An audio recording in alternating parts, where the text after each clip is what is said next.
그래서 태초전에 우리를 그리스도 안에서 택하신 이유가 뭔지 아십니까? 택하신 우리들을 그리스도를 통하여 속량하신 이유가 뭔지 아십니까? 아들 예수께서 우리의 모든 죄짐을 대신 짊어지시고 우리가 받아야 될 그 처참한 희생을 대신 받아 죽으신 그 이유, 그 목적이 무엇인지 아십니까? 어제 보았던 야곱처럼 강팍한 우리를 성령을 통해 거듭나게 하셔서 우리를 하나님의 자녀로 삼으신 이유와 목적이 뭔지 아십니까? 바로 하나님이에요.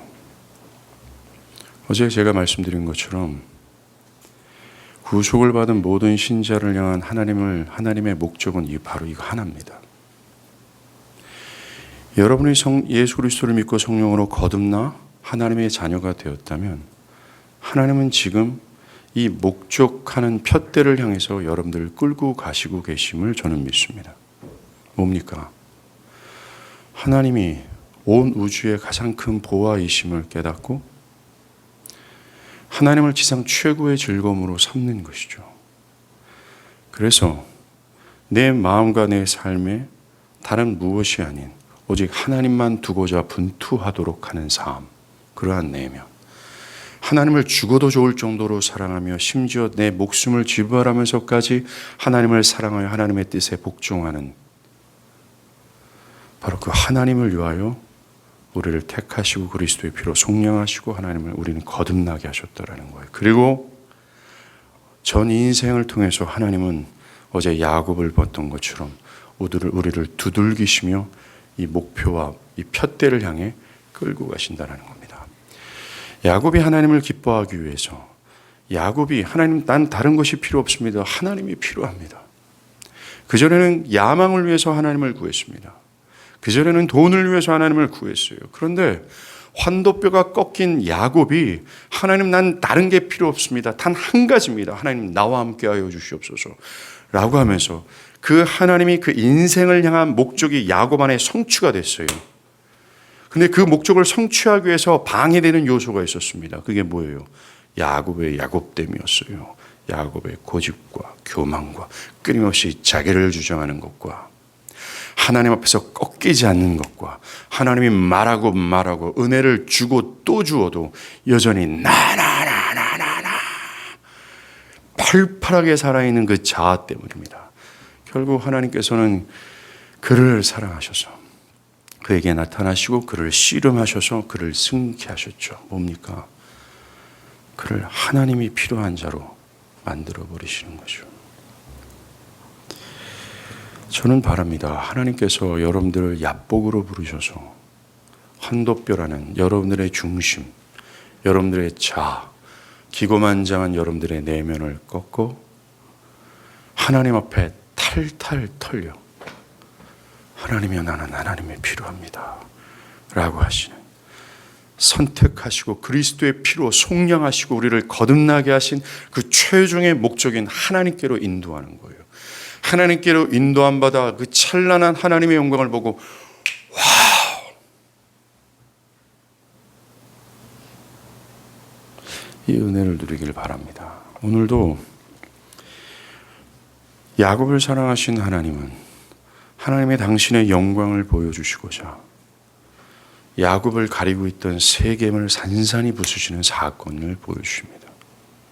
은혜가 풍성하신 하나님이죠. 자, 우리 어저께 본 것처럼 야곱은 하나님의 은혜로 에서와 극적인 화해를 합니다. 하나님의 전적인 은혜였어요. 사실 여러분들이 보는 32, 33, 34, 35 이 네 장은요. 사실 설교가 한 20편 정도가 돼야 될 분량입니다. 근데 이걸 압축했어요. 너무나 많은 이 영적인 의미를 우리가 손실하면서 지금 사경회를 진행하고 있거든요. 잘 듣길 바랍니다. 정말 하나님의 은혜로 극적으로 에서와 화해를 했습니다. 그리고 그는 가나안 땅으로 들어오게 됩니다. 가나안 땅에 들어온 야곱은 세겜성 앞에 장막을 치고 그 장막 친 땅을 베크시타에 삽니다. 그리고 거기에다 집을 짓고 가축을 위해 우릿간을 짓습니다. 이렇게 했다라는 것은 장시간 그곳에 머무르겠다라는 의도가 다분합니다. 뭔가 잘못된 것 같아요. 왜요? 야곱이 본래 들어가야 될 땅은 이 세겜이 아니라 어디입니까? 베델이었습니다. 20년 전이죠. 그는 하나님께서 나를 평안히 내 고향 땅으로 인도하신다면 내가 이 베델로 와서 하나님 앞에서 제단을 쌓겠습니다. 라고 했습니다. 그런데 야곱은 그곳을 향하지 않고 이곳에 머무르고자 하는 거죠. 뭔가 이상 기후가 보이기 시작합니다. 야곱은 33장 16절에 보면 에서의 문제가 해결된 직후에 이런 말을 했습니다. 이날에 에서는 세일로 돌아가고 라고 하면서요. 야곱은 유업에서 벗어났어요. 죽음에서 자유케 되었습니다. 평안히 가나안 땅으로 들어왔어요. 사랑하는 여러분, 그가 평안히 가나안 땅으로 들어온 것은 하나님의 약속 때문입니다. 즉 하나님은 신실하게 그 약속을 지켰어요. 그래 야곱아, 네가 이 거지 같은 너를 평안하게 가나안 땅으로 다시 돌아오게 할 거야. 고향 땅으로 돌아오게 할 거야. 라고 하면서 하나님은 그를 향해 신실하게 약속을 지켰는데 야곱은 약속을 지키지 않아요. 이게 바로 저와 여러분입니다.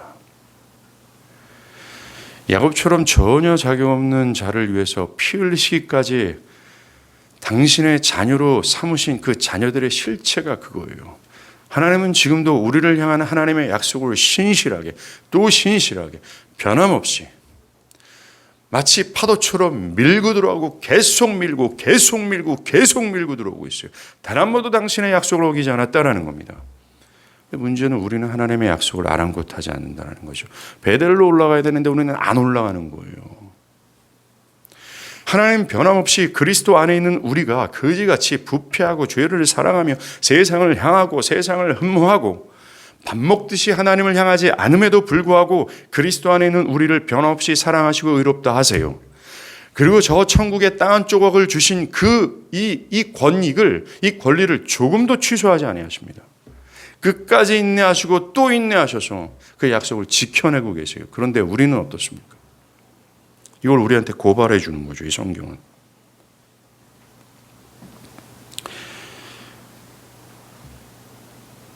(33장 17절에) 보면요, 야곱은 자기를 위하여 집을 짓고 자기의 가축을 위하여 우리간을 짓습니다. 여러분들, 바로 전에 하나님의 전폭적인 은혜로 한도뼈가 위골당하여 하나님만 필요합니다 라고 하면서 나를 주장했던 야곱이 온데간데 없고 또 자기를 위하여 또 야곱이 야곱하기 시작하는 거죠. 여러분, 그가 베델로 향하지 않고 세겜에 머물렀던 이유는 이렇습니다. 세겜 땅은 가나안 땅 중심부에 있어서 가나안 땅에서 가장 풍요롭고 비옥한 땅을 지녔습니다. 메이저 도시였죠. 땅이 비옥하고 물과 목초지가 풍부한 곳이었기 때문에 농업과 목축업이 발전된 곳입니다. 그에 따라 물질도 풍요로웠죠. 물질의 풍요는 거기에 상응하는 어떤 화려함, 세상의 재미, 활락이 가득하다라고 할 수 있습니다. 예. 세겜성은 사실 아브라함이 가나안 땅에 처음 들어왔을 때 정착한 땅입니다. 아마도 아브라함은 처음 밟아본 땅이니까 이 메이저 도시의 근방에 있는 것이 낫겠다 판단해서 여기에 있었을 거예요. 그런데 야곱과 아브라함은 달랐습니다. 아브라함은 세겜 성읍에 들어가 살거나 세겜 앞에 장막을 친 것이 아닙니다. 그는 세겜 성에서 멀리 떨어진 상수리 숲을 숲속에 가서 그는 장막을 쳐서 거기서 머물렀어요. 그런데 야곱은 다릅니다. 그는 세겜성이 뻔히 바다라 보이는 세겜성 앞에 장막을 칩니다. 33장 18절에 세겜 성읍에 이르러 그 성읍 앞에 장막을 치고 해서 이 앞에라는 전치사는요, 그것을 향하여 얼굴을 향하다라는 뜻이 있습니다. 그 마음을 향했다라는 거죠. 흠모했다라는 겁니다. 예, 맞습니다. 풍요롭고 번영이 넘쳐 흐르는 세상의 쾌락과 화려함이 가득한 이 세겜을 향해 야곱은 얼굴을 돌린 거예요. 그것을 향했다라는 겁니다. 그것을 흠모했다라는 거죠. 거기에 매혹되었다라는 것입니다. 그래서 세겜 앞에 쓴 거죠. 뭔가 불길한 예감이 듭니다. 아까도 말씀드린 것처럼 야곱은 세겜에 머물러서는 안 돼요. 그는 베델로 올라갔어야 됐습니다. 즉 베델, 뭡니까?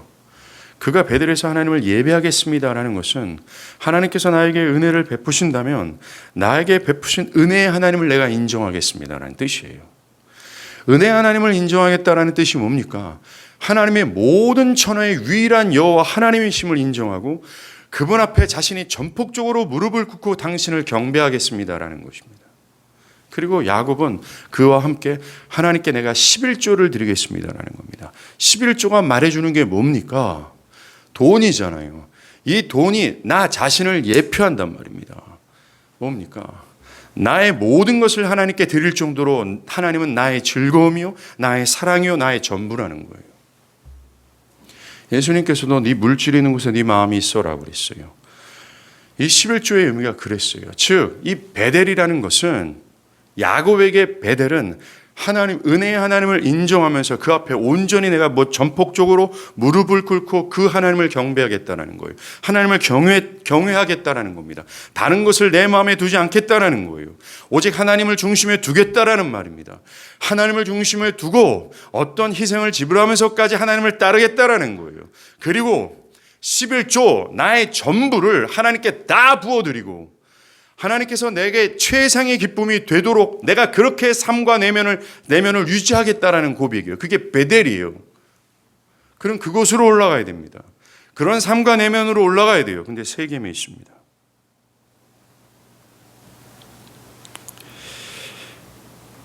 여러분들, 방금 전에 어제 살펴봤지만 엄청난 은혜를 받았습니다. 죽음에서 살아났어요. 근데 이렇게 확 바뀝니다. 정말 인간은요, 비바람을 보고 창수가 불 때는 겸손하지만 또 금세 햇빛 나타나고 평탄해지면 금세 교만해지는 거예요. 진짜 야곱입니다. 이 야곱 또한 비열한 근성이 또 올라온 겁니다. 야곱도 눈치를 채지 못했어요. 그 안에 옛날의 야곱, 그의 본성을 끈질기게 물고 늘어지는 옛날의 야곱이 스물스물 올라오는 것을 전혀 눈치채지 못하고 스물스물 올라오는 것을 그냥 쉽게 허용해버린 겁니다. 세겜에 눈이 들어오자 악이 올라오는 것을 쉽게 헐어버리고 이 세겜을 확 잡은 거죠.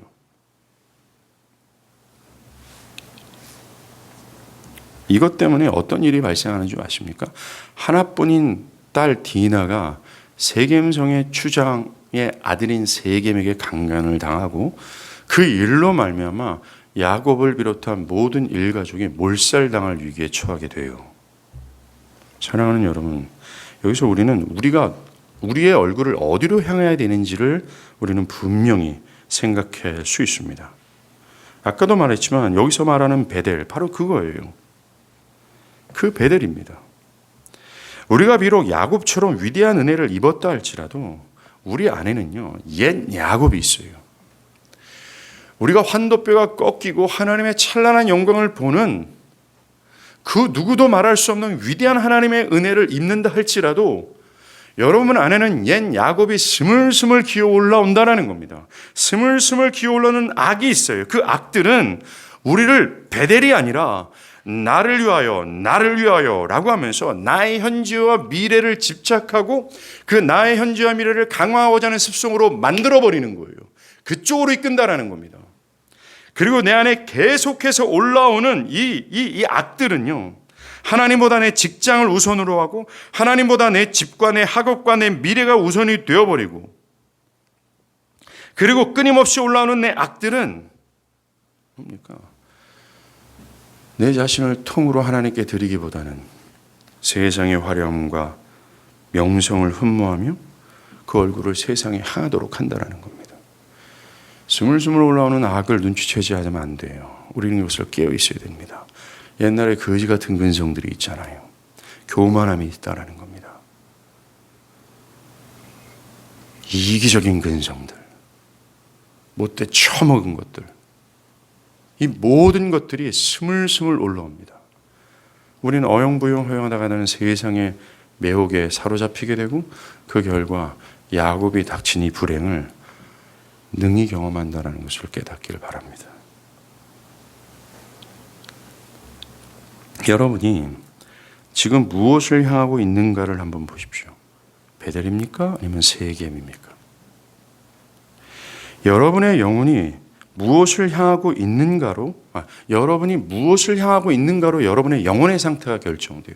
여러분이 만약에 베델이라는, 즉 하나님을 향하고 있다면 여러분들은 하나님을 현재 지상 최고의 기쁨으로 여기게 될 것이고, 다른 무엇이 없어도 하나님이 있기에 만족할 것이고, 하나님의 뜻을, 어떤 것을 지불할 정도로 하나님을 향하여 순종하고 하나님을 따르게 될 거예요.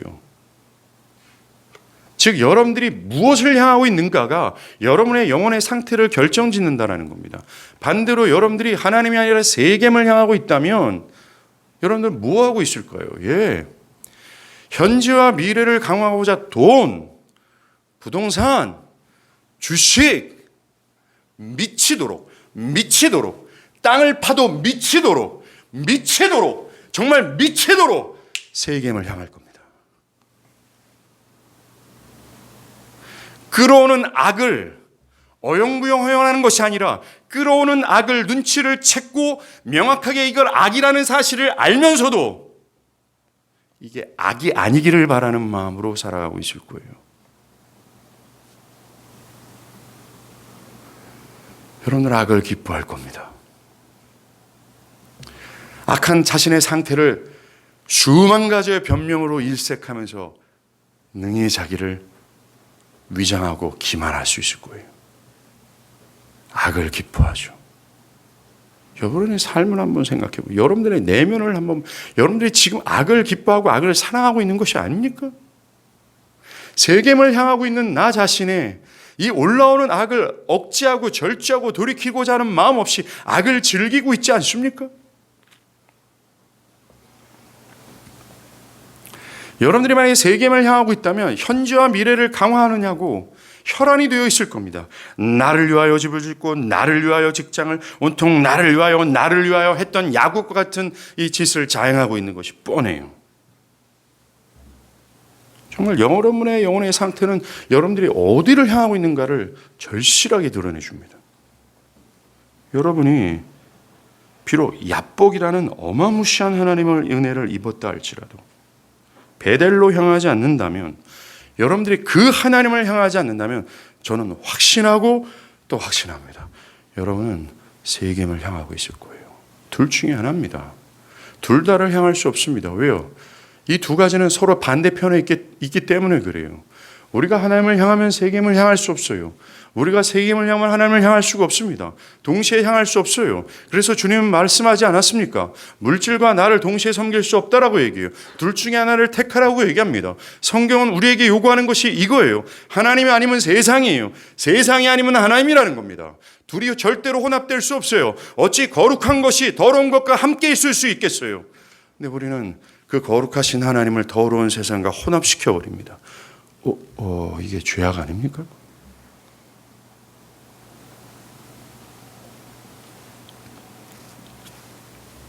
그 결과 여러분들의 영혼은 세상에 강간당한다라는 사실을 잊지 마십시오. 큰 불행을 맛봐요. 뭡니까? 이 불행이란, 잘 들으십시오. 하나님은 온데간데 없고 하나님을 향한 즐거움이 없으며 하나님 없는 상태에 대한 문제의식도 없죠. 하나님과 교통할 때 하나님은 없는 것 같고 하나님은 내 앞에 함께 하셔야 됨에도 불구하고 하나님을 전혀 느끼지를 못하는 거예요. 만약 이것이 나에게 불행이다 라고 여긴다면 여러분들은 야곱일 겁니다. 그러나 이게 불행이다 라고 여기지 않는다면 하나님이 없다? 우리가 말하는 불행은 이거 아니에요? 갑자기 전화가 오더니 사업이 갑자기 부도가 되는 것, 이게 불행 아닙니까? 사랑하는 사람이 큰 질병에 걸리고 큰 사고가 난, 이런 게 불행 아니에요? 갑자기 집값이 확 급락하는 것, 이게 불행 아니에요?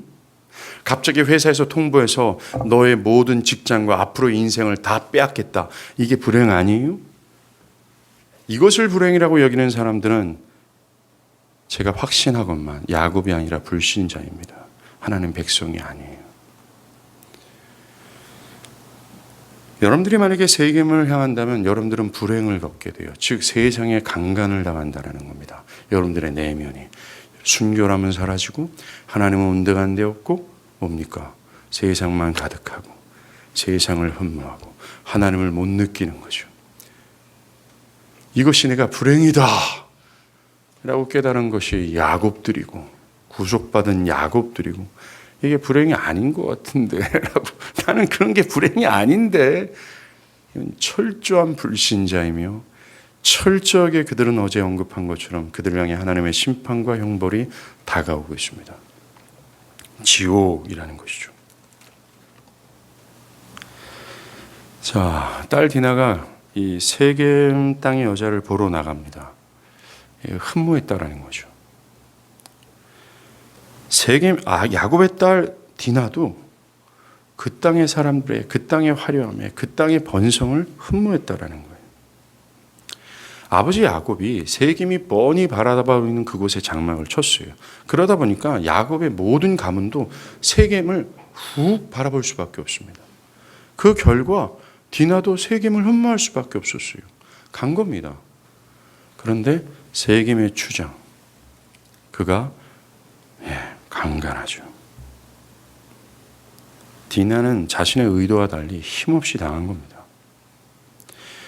이 디나의 강간의 근본적인 원인이 누구에게 있을까요? 야곱입니다. 야곱이 베델이 아니라 세겜 앞에 장막을 쳤기 때문에 그래요. 세겜을 흠모한 그가 자신과 모든 가족들이 세겜을 볼 수 있도록 한 겁니다. 바라보지 말아야 될 것을 바라본 결과예요.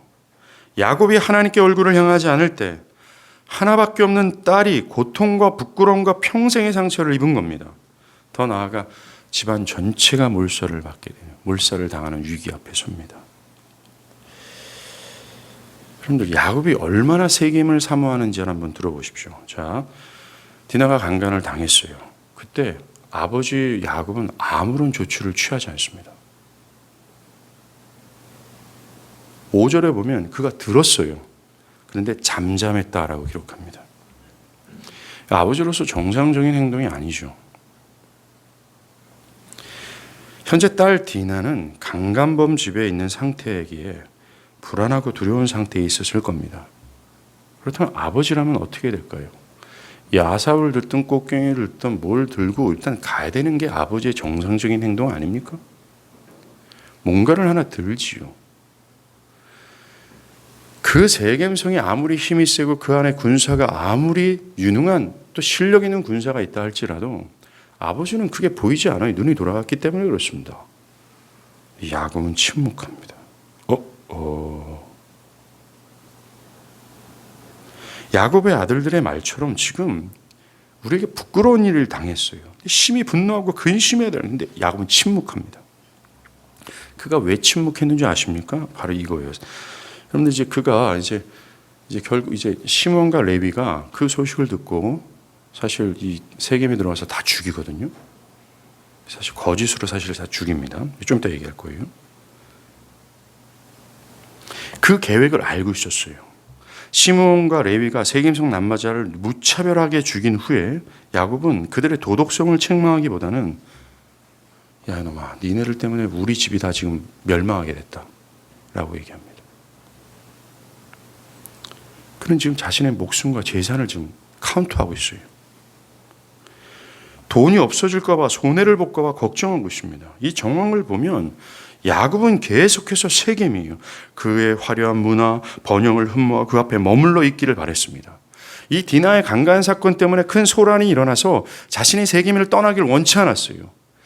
이것이 좀 시끄러워져서 이 세겜성과 등을 짓는 이런 일들이 벌어지지 않길 바랬다라는 겁니다. 조용히 무마되기를 바랬다라는 거예요. 얼마나 무섭습니까? 내 거 지키고 하자. 나를 위하여 집을 짓고 나를 위하여 우리간을 지었던 나를 얘기했던 이 야곱을 한번 보세요. 딸의 고통을 나 몰라라 하는 거예요. 하나님의 백성, 하나님께 택한 백성이 이방의 민족에게 육체가 유린당한 그 상황, 영적으로나 육적으로나 분노하며 이것을 해결해야 되는데 그게 아니에요. 이거 시끄러우면 안 돼. 이 시끄러우면 세겜이랑 영영이별이야. 이 정도였다는 거야. 사실 디나가 강간을 당한 것이 아니라 엄밀히 말하면 야곱이 세겜에게 강간을 당한 거예요. 야곱 안에 있어야 될 하나님은 없고 그 안에 세겜이 자리한 겁니다. 성경 전체는 이것을 간음이라고 얘기해요.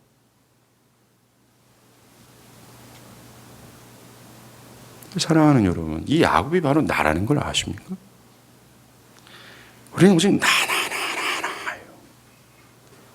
오늘날 교회 안에 많은 부모들이 있습니다.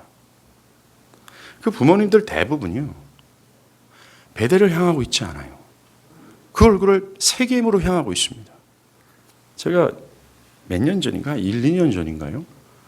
윤모모 다한 자매를 통해서 들은 얘기예요. 그 자매가 커피숍에 있었대요, 친구들하고. 근데 옆에 이 귀부인들이처럼 보이는 분들이 앉아 계셨답니다. 귀부인들 뭐 이렇게 딱 커피도 우리는 이렇게 마시잖아요. 근데 귀부인들은 어떻게 합니까? 이게 이렇게 돼요. 힘이 굉장히 센 거죠. 이게 굉장히 센 겁니다. 이거 누구 이거 딱 이게 얼마나 비싼 컵이에요. 근데 이걸로 탁 지탱할 수 있다라는 건 굉장히 힘이 있다라는 겁니다. 이 귀부인 되려면 이 두 손가락에 힘이 있어야 돼요. 딱 이렇게 딱 들고 이렇게 딱 마셔야 돼요. 근데 그분들의 이야기를 가만히 들어보니까 김 집사님, 권사님 막 이런 얘기를 하는 교회 다니는 분들이다. 그러니까 귀가 딱 들리겠죠. 무슨 얘기를 한번 들어보니까 내가 이번에 하나님께 기도했는데 하나님 이걸 응답하셨어. 막 이렇게 막 얘기해요. 그러다 한 분이 겉봐 김 집사, 내가 하나님 앞에 이 평창동에 있는 집안에 우리 딸 시집가라고 얼마나 하나님께 기도했는 줄 알아? 평창동, 이 시골에서 오신 분들은 모르죠. 서울의 어부 부자들이 사는 곳이에요. 오래전부터 있었던 부자들, 오래전부터의 부자들만 사는 동네가 평창동이에요. 돈이 있다고 해서 그 동네 못 삽니다. 이렇게 많은데 평창동에 있는 분이 우리 교회 다니면 이 말 취소. 그 아줌마가 하는 말이 무슨 말씀이셨어요? 내 딸 평창동에 있는 집안과 결혼시키려고 하나님께 그렇게 기도했어라는 거예요. 사랑하는 여러분, 그 딸의 영혼, 그 딸이 베델을 향하고 베델을 사랑하고 베델의 하나님을 만나는 것에 대한 것이 없어요. 이미 그 엄마의 마음에는 세겜을 향하고 있습니다. 오늘날 교회 안에는 부모들이 대부분 이래요. 세겜을 향하고 있습니다. 그 결과 자녀들이 어떻습니까? 자녀들 또한 더 좋은 대학, 더 좋은 직업, 더 좋은 베이저를 향하고 있어요. 부모가 세겜 앞에 장난을 치고 세겜을 향하고 있는데 자녀들이 어떻게 하겠습니까? 지금 세겜에게 유린당한 디나와 같이 되는 거예요. 자녀들 마음 안에 거룩과 순결이라는 사실 자체가 없습니다. 오직 세상이에요. 나를 위해 집을 짓고 나를 위해 곳간을 짓고라는 거예요. 더 좋은 것, 더 부자가 되는 것, 더 유능한 자가 되는 것, 긁어모으는 거죠. 왜 그렇게 됐습니까? 그들의 부모가 세겜을 향했기 때문에 그래요. 여러분이 여러분의 부모, 자녀, 형제, 자매, 사랑하는 사람, 아내와 남편을 어떻게 바라보고 있는가를 통해 여러분이 어디를 향하고 있는가를 알 수 있습니다. 만약 여러분이 여러분의 주변의 사람들이 그리스도의 구원이 없는데 또 구원이 없는 상태에서 하나님이 없는 성공, 하나님이 없는 평안에 만족하고 또 여러분 자신이 그들의 그런 상태를 만족하고 있다면 여러분들은 세겜을 향하고 있는 거예요.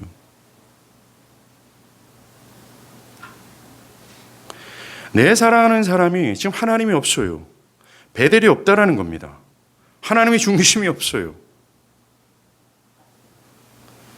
저한테 막 달려옵니다. 목사님, 우리 오빠가요, 요번에 사법고시 없어졌지만 이따 치고 사법고시를 패스했어요. 전국 1등 먹었어요. 근데 그 오빠는 하나님이 없습니다. 근데 그것을 기뻐하고 앉아있다면 여러분들은 세겜을 향한 겁니다. 저한테 막 달려와요. 목사님,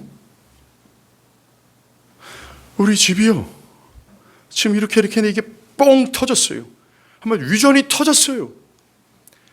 근데 그 부모와 사랑하는 남편이 하나님이 없습니다. 그 부모와 남편은, 그 아내는, 그 자녀는 세상에 갈기갈기 찢기고 유린당해 있는 상태에 있는데, 멸망이라는 코앞에 와 있는데, 그것에 대한 아무런 심각성이 없으며 그저 형식적이죠. 왜 교회를 오래 다녔으니까 이 사람들이 구원을 받아야 된다는 멘트는 날릴 수가 있습니다. 그러나 그의 부르짖음이 없어요. 하나님을 구하는 것도 없습니다. 그저 멘트만 날릴 뿐입니다.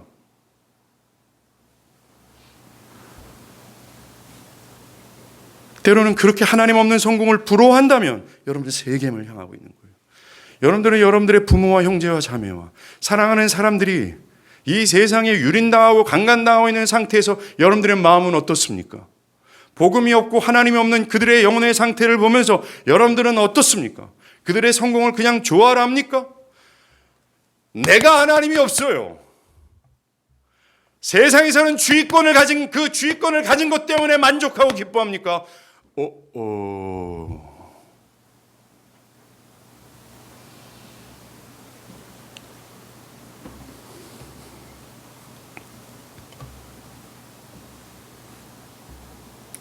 우리는 세겜을 택하는 것이 아니라 하나님이 있는 광야를 택할 수 있는 자예요.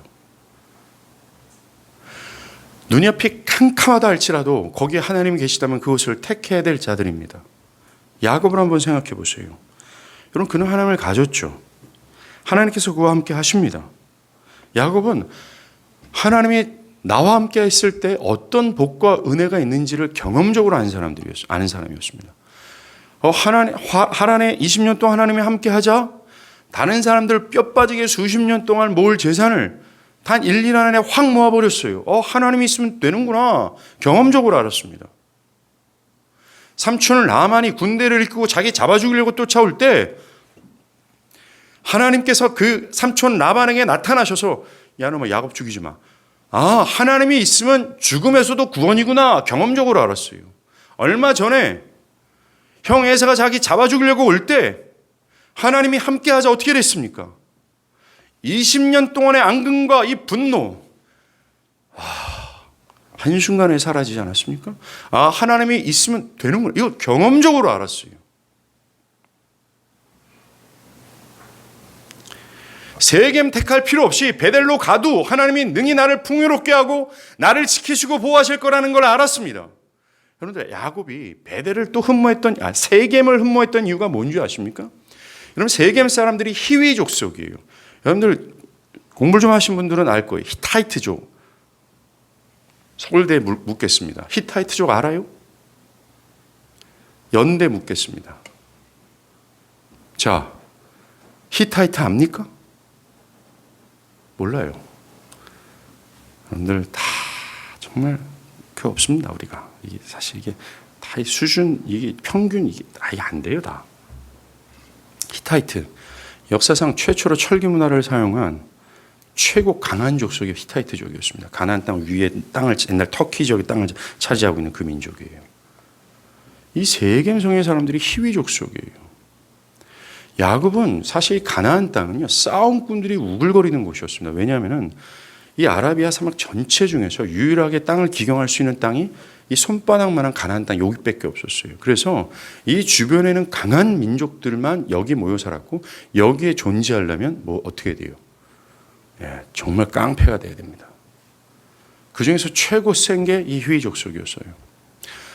이 히위 족속을 이 가나안 땅에서 홀로 살아가야 될 야곱으로서는 히위 족속과 가까이 지내면 어떻게 돼요? 안전할 수 있다라는, 미래가 탄탄하다는 마음이 들지 않겠습니까? 바로 그것 때문이었습니다. 그런데 야곱은 경험적으로 알았어요. 내가 세겜 의지하지 않고 베델로 향했어도 난 가나안 땅에서 살아 있을 수 있다. 왜? 하나님이 야곱아, 내가 너와 함께 하겠다 굳게 약속했기 때문에 그래요. 하나님이 함께하면 되는데, 하나님이 함께하면 되는 걸 친히 경험했는데, 경험적으로 알고 있는데 그는 세겜을 택하면 진짜 어리석은 겁니다. 우리도 이런 식이에요. 여러분들, 로마서 8장 32절에 바울은 자기 아들을 아끼지 아니하시고 우리 모든 사람들을 위하여 주시니가 어찌 그 아들과 함께 모든 것을 우리에게 주시지 않겠냐라고 얘기하는 거예요.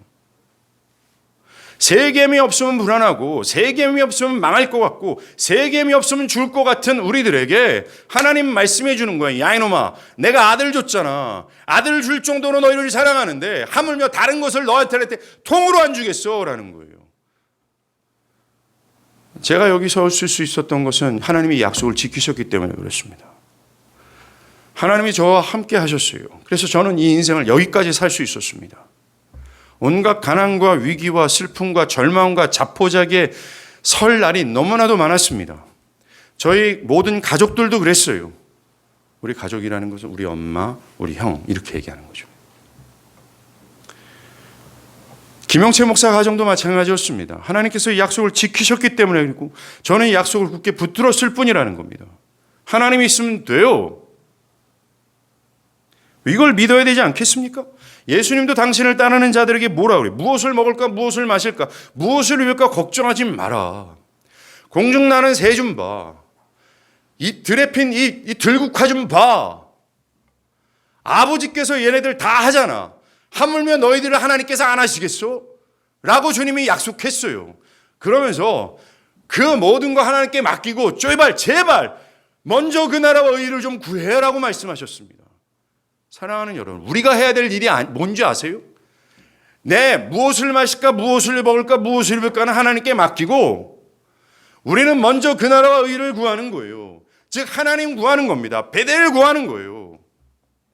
올라오는 악을 제어하고 오직 그 하나님, 올라오는 내 교만과 고집, 세겜을 사랑하는 이 마음 제어하여 오직 하나님, 우리가 해야 될 일이 바로 그거라는 겁니다.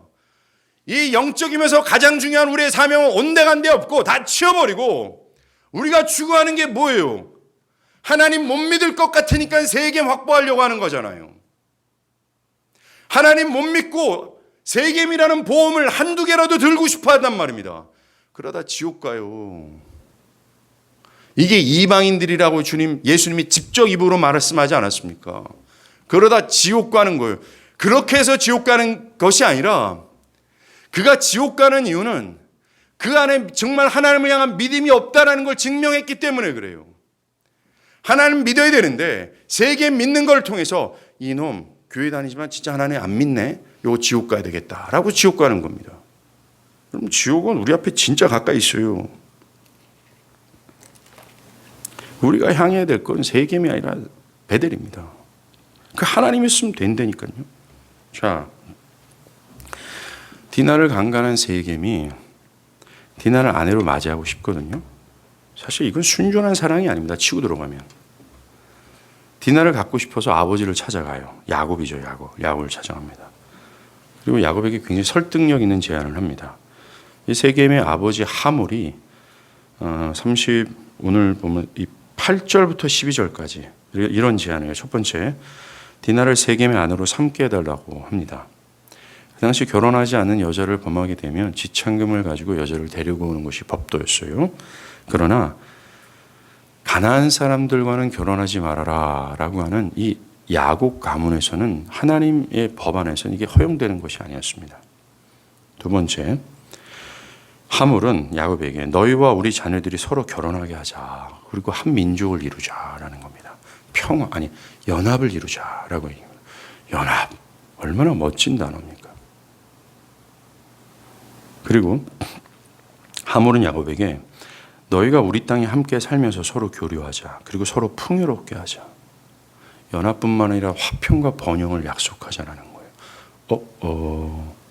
세계 연합과 평화와 번영.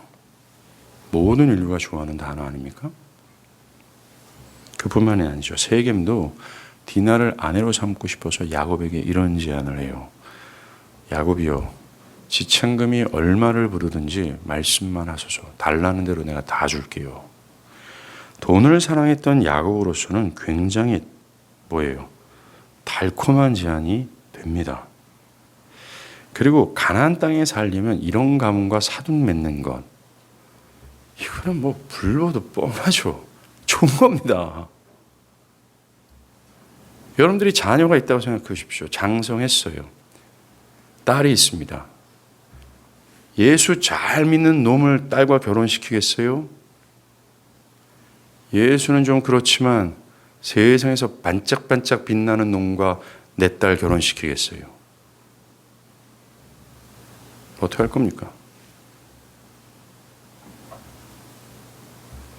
미래가 암담한 놈, 근데 예수만을 사랑하는 놈과 내 딸을 결혼시키겠습니까? 아니면 미래가 짱짱해 보이고 사지 멀쩡한 그놈, 그러나 하나님 없는 그놈과 내 딸 결혼시키겠어요? 어떻게 하시겠습니까? 지금 야곱은 지금 여러분들이 고민하고 있는 그걸 그냥 택한 겁니다. 매우 자연스럽죠. 병준 집사님 같은 놈이 아니죠. 죄송합니다. 병준 집사님 같은 분하고만 결혼하면 돼요.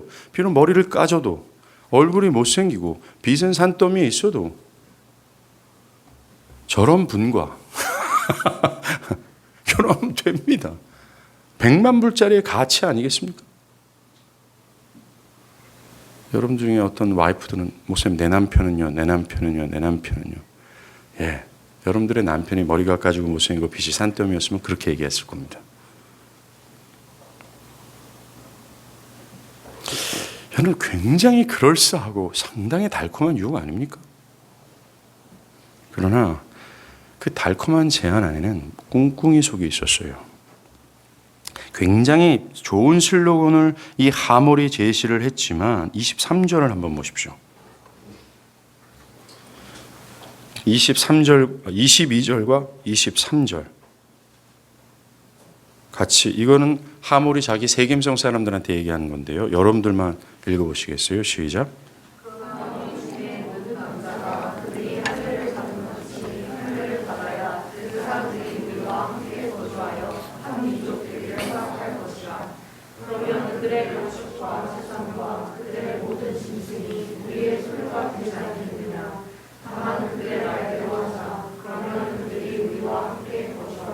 예, 하몰의 속셈은 이겁니다. 일단 말 들어주자. 지금 야곱의 아들들이 세겜의 남자들에게 할례를 요구했거든요. 할례를 요구한 이유가 할례를 받고 포경 수술입니다. 할례를 받고 3일 정도가 지나면 남자는 거동을 못할 정도로 고통을 당해요. 그때 다 죽이려고 했던 겁니다. 근데 그 말을 듣고 이 하몰은, 지금 세계 평화, 연합, 번영을 약속한 하몰은 이 세겜성 사람들한테 뭐라 그래요? 야, 우리 그냥 할례 받자. 일단 그들의 말로 해주자. 이렇게 하면 그들의 것은 우리 것이 될 거다라고 얘기합니다. 그들은 우리 것이 될 거다라고 말하는 거죠. 사랑하는 여러분, 오늘날에도 마귀는 우리들에게 그럴싸한 제안을 끊임없이 해댑니다. 아주 그럴싸한 유혹들을 우리한테 해준다는 거죠. 굉장히 설득력 있습니다. 그리고 마귀의 제안들은 먹음직하고 보암직하고 지혜롭게 할 만큼 탐스러워요. 마귀는 이런 식으로 우리가 따라야 될 기준을 흐리멍텅하게 만든다는 겁니다.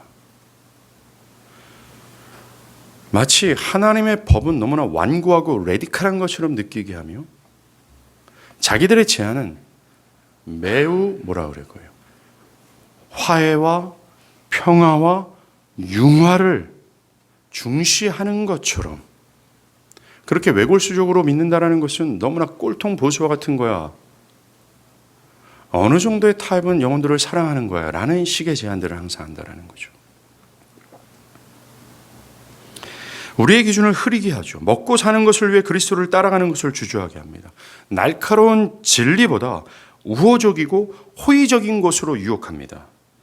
마귀는 항상 우리의 육체가 좋아하는 쪽으로 말하고 우리가 흠모하고 싶은 것을 제안해요. 딱 클릭합니다.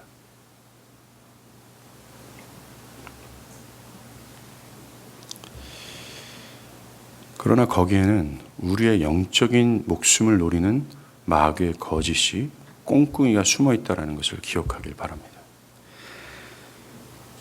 우리는 한 번이 아니라 영원한 것을 택해야 돼요. 예를 들어서 이겁니다. 주일 예배 시간과 내가 정말 친한 친구의 결혼식 시간이 겹쳤어요.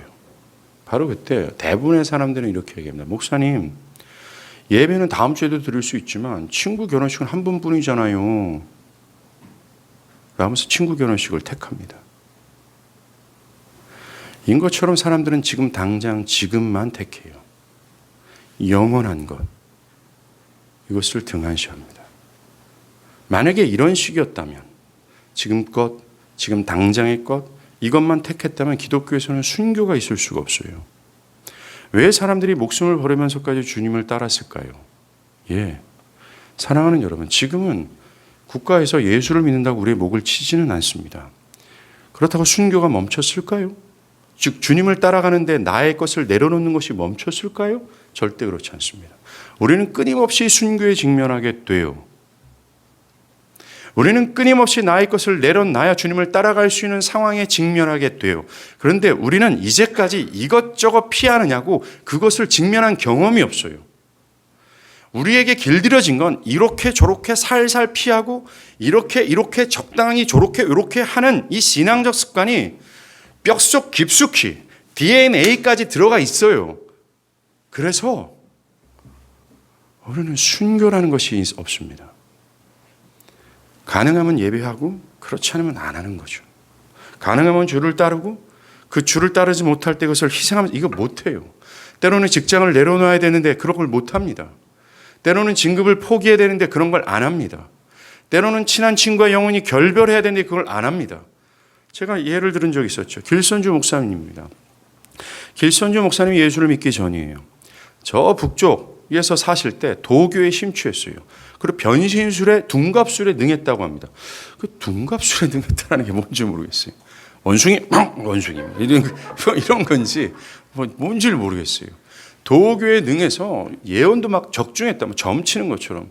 누가 딱 오면 오늘 내일 김 씨가 500냥 여기에 갖고 올 거야 하면 정확하게 맞아 떨어졌대요. 그게 길선주 목사였습니다. 평양 대부흥의 선두주자 길선주. 그런데 길선주가 사찰에서 도교에 심취하는 그때에 부산에서 오래전부터 가장 친한 친구가 찾아왔대요. 그 친한 친구는 이 길선주에게 복음 전해주고자 가게문 문 닫고 산 건너 물 건너 오랜 시간에 거쳐서 길선주에게 온 거예요. 20세기 초, 19세기 말엽입니다. 그리고 길선주에게 복음을 전합니다. 복음이 안 들어먹혀요. 그때 그 친구가 뭐라 그러는지 아십니까? 자네 친구요. 이제부터 자네와 나는 영영토록 보지 못할 것이네. 뭔가 우리 선조들은 스케일이 다르죠. 전도를 하는데 영혼을 보고 있어요. 그들은 정확했습니다. 맞습니다. 그가 예수를 받아들이지 않는다면 그들은 영영 헤어지는 것이 맞아요. 그들은 영영 헤어질 친구를 택하는 것이 아니라 하나님을 택했습니다. 그리고 어떻게 그 친구는 철로 역정이라는 책을 던지고 가요. 읽어보게나. 그날 밤 하나님의 은혜죠. 길선주가 철로 역정을 읽습니다. 기록이 있죠. 나는 동이 틀 때까지 나의 죄악 때문에 울었으며 동이 터 해가 중천에 뜰 때까지 나를 구한 이 예수 때문에 나는 울 수밖에 없었다라고요. 한 번에 갔어요. 이런 은혜가 있길 바랍니다. 우리 교회 소그룹 모임이 WHI라 그러죠. WHI White Horse Inn이라는 WHI 이니셜을 딴 WHI라고 해요. 이 White Horse Inn은 뭐냐면요. 독일에서 종교개혁이 일어날 때 영국에서도 윌리엄 틴들이라는 사람을 중심으로 종교개혁이 일어났어요. 윌리엄 틴들은 그 당시 라틴어로만 되어 있는 성경인데 절대로 성경은 라틴어로만 읽고 써야 되는데 윌리엄 틴들은 자기의 모국어인 영어로 라틴어 성경을 번역합니다. 교황청에서 그 소식을 들었어요. 하지 말아라. 잡아 죽이겠다. 그래도 합니다. 그렇게 한 사람들이 화이트 홀슨이라고 하는 이 서클을 평신도 성경 번역하는 사람들이었습니다. 교황청에서 또 연락이 왔어요. 계속 그렇게 하다가는 니네 자녀들을 죽일 것이다. 자녀를 죽였습니다. 그래도 했습니다. 그러다 한다가는 니네들이 죽을 것이다. 결국 그들은 자신들이 번역한 모든 성경책 위에 불타 죽었습니다. 순간, 바로 지금 당장 이 세겜을 택할 땐 순교는 없어요. 기독교는 이것의 연속입니다. 여러분들이 기독교 안으로 들어왔을 때 지불해야 될 값이 순교예요. 요리조리 싹싹 피하는 건 기독교가 아닙니다. 여러분들은 지옥 갈 거예요. 사랑하는 여러분, 기독교는 순교를 요구해요. 기독교는 순교의 역사입니다. 주님도 친히 자기를 부정하고 내 십자가를 지고 주님 나를 따르라 말씀하셨어요. 우리는 기독교를 뭐라고 생각하고 있습니까? 기독교는 여러 종교의 하나이쯤, 그래서 도깨비 방망이 흔들면 저 권세 있는 하나님께서 떡 하나 뚝 떨어지는 것을 기독교로 요구합니까? 절대 아니에요. 끊임없이 마귀가 우리한테 세겜 요구하는데 우리는 세겜 거절하고 순교를 각오하면서 주님을 따라가는 게 기독교예요. 기독교를 뭘로 생각합니까? 기독교를 이렇게 생각하자고 다른 이상 종교로 생각하다면 그 이상 종교로 가야 돼요. 여기 오면 안 됩니다. 오늘날 기독교 골 때리지 않습니까? 우리가 어떻게 이 영광의 복음을 받았는 줄 아십니까? 우리와 같은 사람들이 아니었다라는 겁니다. 우리는 무엇을 택해야 될 사람이냐는 이 정체성이 분명해요. 우리 하나님 백성입니다. 다음 주에도 드릴 수 있는 예배보다 평생 나에게 가장 중요한 한 번뿐인 결혼식을 택하는 건 하나님 백성의 선택이 아니에요. 우리는 너무나 이런 식입니다. 이런 식으로 기독교 신앙을 이해하고 있습니다. 성경을 눈 씻고 찾아가 보십시오. 기독교를 그렇게 소개하고 있습니까? 언제부터입니까? 우리는 너무나 순교를 피해 왔어요. 순교가 없는 기독교를 당연시하고 있으며 순교 없는 기독교 신앙을 내가 하고 있는 것에 대해서 문제의식도 없습니다. 어떻게 하렵니까? 지옥입니다. 왜요? 그가 하나님이 없다는 것을 드러냈기 때문에 그래요. 목사님 한 번쯤 그랬다고 그럴 수 있어요? 예, 그렇습니다. 아까 말한 믿음의 선조들 왜 순교를 당했을까요?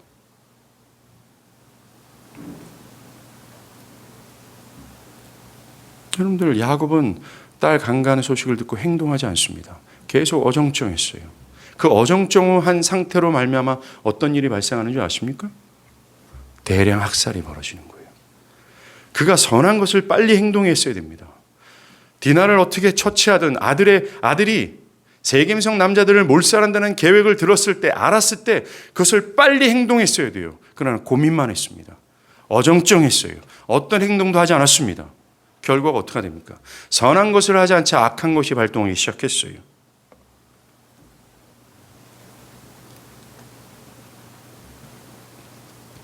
사랑하는 여러분, 우리도 마찬가지입니다. 더 이상 이렇게 어정쩡한 태도를 버렸으면 좋겠어요. 언제까지 고민만 하겠습니까? 여러분들의 위모임 때 이런 말이 거의 주된 말 아닙니까? 나는 안 됩니다. 나는 이 상태로는 안 됩니다. 난 참 고민스럽습니다. 그렇게 말해봤자 아무 소용없습니다. 행동해야 됩니다. 스마트폰을 쥐고서 밤새도록 여기에 농락당하는 나의 모습을 행동으로 바뀔 수 있어야 돼요. 교만한 나를, 순교가 없는 기독교를 고집하려고 하는 나를, 세겜을 향하고자 하는 나를 즉각 돌이킬 수 있는 행동이 필요해요. 안 그러면 큰일은 납니다.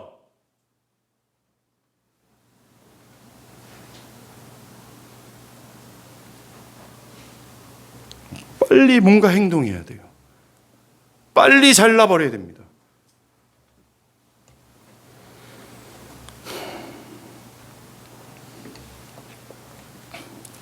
결국 아들들이 다 죽이죠.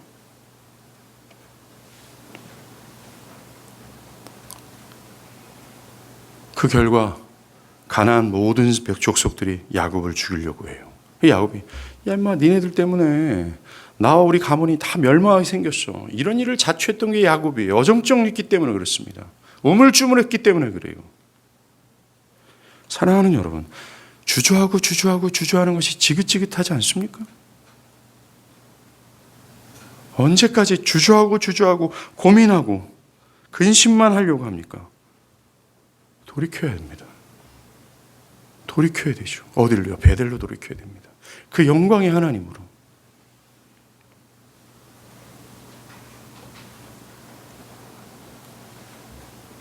세겜은 아들로 인해서 여러분 야곱이 얼마나 세겜을 흠모하고 야곱이 얼마나 세겜을 집착했어요. 그 화려함, 웅장한 힘.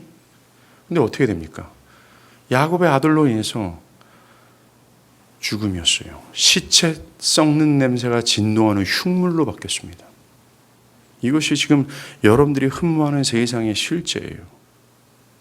흠모하는 돈의 실제며, 흠모하는 부동산의 실제며, 흠모하는 지식 폭등의 실제예요. 그리고 그렇게 흠모했던 세겜이 이 세겜을 의지하려고 했던 야곱에게 세겜이 어떻게 돼요? 세겜이 처음 화친하려고 하다가 어떻게 하나? 지금 세겜이 야곱을 죽이려고 합니다. 원수가 돼요. 맞아요. 여러분들이 그렇게 흠모하고 있는 그 흉물 같은 세상의 실체를 깨닫기 바라요. 그 세상의 실체는 여러분들에게 어떤 도움도 어떤 위로도 영원한 것도 그 어떤 것도 약속할 수 없습니다. 그 세상은 여러분들을 죽일 거예요. 그 세상은 여러분들이 하나님을 향하고자 하는 뒷덜미를 붙들게 될 겁니다. 그 세상은 여러분들이 하나님을 향하는 이 베델로 향하는 것을 가로막게 될 거예요. 지금 이 세겜이 베델로 향하는 야곱의 길을 막고 있어요. 그래서 하나님은 이 악한 자의 손을 들어 세겜을 막고 이 베델을 막고 있는 이 세겜을 산산히 부서뜨린 겁니다. 하나님이 우리에게 찾아오셔서 우리가 하나님을 향해 가고 있는 이 하나님을 막고 있는 이 세겜이라는 세상, 우리가 흠모하고 있는 이 세상의 흉물임을 가르쳐 주셔야 돼요. 아, 이게 아무것도 아니구나. 이것이 나의 도움이 아니라 원수구나. 하나님 나라를 가고자 하는 나의 길을 방해하는 요소일 뿐이구나 라는 사실을 깨달아야 돼요. 오늘 하나님이 이런 자에게 찾아오십니다. 이제 외통수에 딱 걸렸어요. 갈 길이 없습니다. 이제 야곱은. 어제 우리가 들었던 야복의 야곱과 똑같은 처지가 된 거예요. 할 수 없어요. 지 힘으로 어떻게 휴이 족속을 막을 수 있으며 자기를 죽이려는 이 가나안의 군세를 막을 수 있겠어요? 없어요. 그렇게 자처했던 것은 야곱이 베델이 아니라 하나님이 아니라 세겜을 향했기 때문에 그렇습니다. 자격이 없어요. 지 죄 때문에 그렇습니다. 그런데 이제는 안 돼요. 자기 죄로 인해서 파렴치한 그로 인해 이렇게 안 돼요. 그런 그에게 하나님이 먼저 찾아오세요. 오늘 그에게 35장에 하나님이 먼저 찾아오셔서 베델로 올라오라 말씀하십니다. 그가 하나님을 찾았다는 기록이 없습니다. 그가 하나님을 불렀다는 말을 하지 않습니다. 어제와 똑같이 홀로 남겨진 그였습니다. 할 것 다 해봤지만 나로서는 안 되는구나. 나는 패망 가운데 있구나. 나는 이제 죽게 되었구나. 내가 흠모하고 사모했던 그 모든 것들이 나에겐 이제 원수구나. 내가 의지할 것도 없고 내가 기댈 것도 없구나. 나를 살릴 게 없구나 라고 하는 홀로 된 야곱에게 하나님 또 오세요. 사랑하는 여러분, 우리는 하나님을 찾아갈 수가 없어요. 하나님 먼저 찾아오셔야 됩니다. 근데 누구에게 하나님이 먼저 찾아오세요? 누구에게 하나님이 찾아옵니까? 홀로 있는 자예요. 다 털린 자입니다. 나를 전적으로 부정한 자예요. 나를 꺾은 자예요. 나의 교만을 내려놓은 자입니다. 나의 고집을 내려놓은 자예요. 사랑하는 여러분, 여러분들이 하나님 앞에 하나님을 왜 만나지 못하는 줄 아십니까? 즉 하나님의 영광에 매료되어 하나님을 기뻐하고 죽도록 하나님을 즐거워하고 사랑하지 못하는 이유가 뭔지 아세요? 하나님 때문에 심장이 두근거리지 못하는 이유가 뭔지 아세요? 여러분 안에는 야곱 때문에 그래요. 그 고집, 꺾지 않는 완고함, 나를 지키려고 하는 자존심, 나예요. 이게 있는 한 절대로 하나님은 여러분께 못 가요. 그리고 두 번째입니다. 여러분들이 왜 영광의 하나님을 못 보는 줄 아세요? 여러분들이 세겜을 향하고 있기 때문에 그렇습니다. 오 세겜, 오 돈, 영광, 명성, 명예, 그거예요. 하나님은 온데간 데 없어요. 오로지 하나님도 없고 세상도 없고 하나님도 의자고 세상도 의자고 다 이런 식이에요. 순교는 없고 요리조리 피하는 것뿐입니다. 이런 자에게 하나님 먼저 찾아갈 수 없어요. 홀로 있는 자에게 하나님은 찾아가세요. 왜 기독교가 안 믿어지는 줄 아십니까? 여러분들 때문에 그래요. 왜 그리스도의 영광의 구속의 은혜가 여러분들에게 심장을 뛰게 하지 못하는 줄 아십니까? 왜 안 믿어지는 줄 아세요? 여러분들의 고집 때문입니다. 여러분들에는 옛 자아 때문에 그래요. 다른 데 핑계 대지 마십시오. 하나님 이걸 산산히 부서뜨려 주셔야 돼요. 하나님은 그런 야곱에게 찾아가셔서 야곱아 20년 전에 약속했던 베델로 올라와라. 뭐라 그래? 나에게 찾아오라. 자격이 없는 야곱이었어요. 하나님을 멸시했던 야곱이었습니다. 하나님보다 세겜을 사랑하는 것을 통해서 하나님을 멸시했던 야곱이었어요. 그런데 지금 베델로 올라오라 하는 말씀의 의미가 뭔지 아세요? 우리가 아까 찬양했죠. 나의 사랑 너는 어여쁘고 참 귀하다.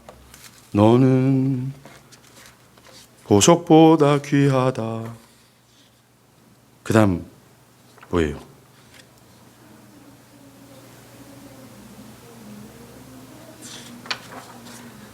그 다음에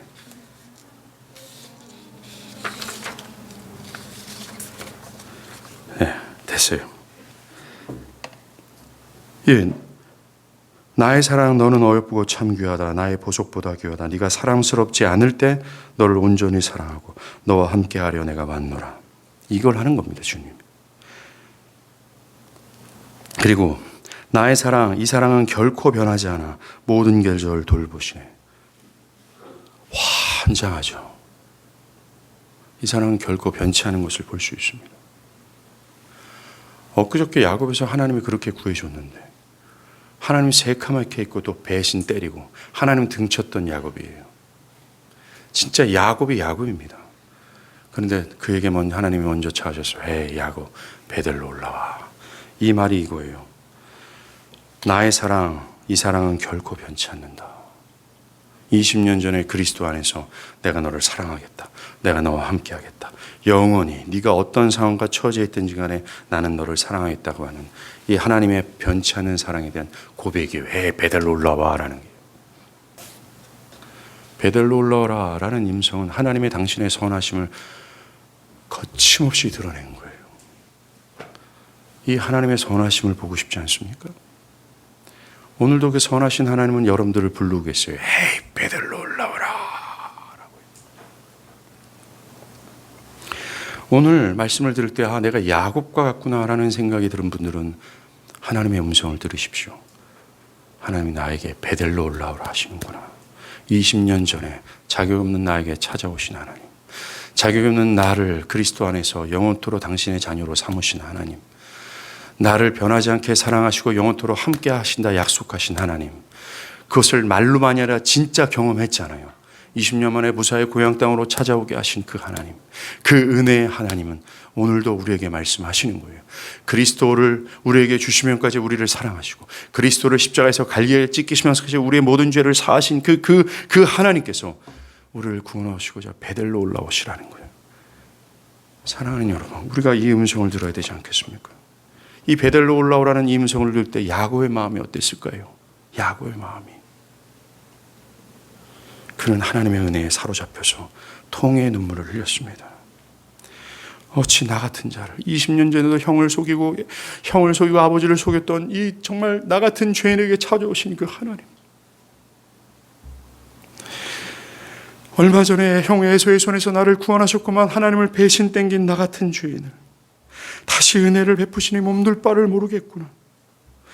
그러면서 그래 하나님께로 돌아가자. 그래 베델로 올라가자. 나 이 인생의 환난에서 유일하게 나를 구원하실 분이 하나님밖에 없구나라고 하면서 통회와 자백과 그 은혜의 감사와 몸둘 바를 모르는 전율과 같은 은혜의 눈물을 그는 흘렸을 거라 저는 확신합니다.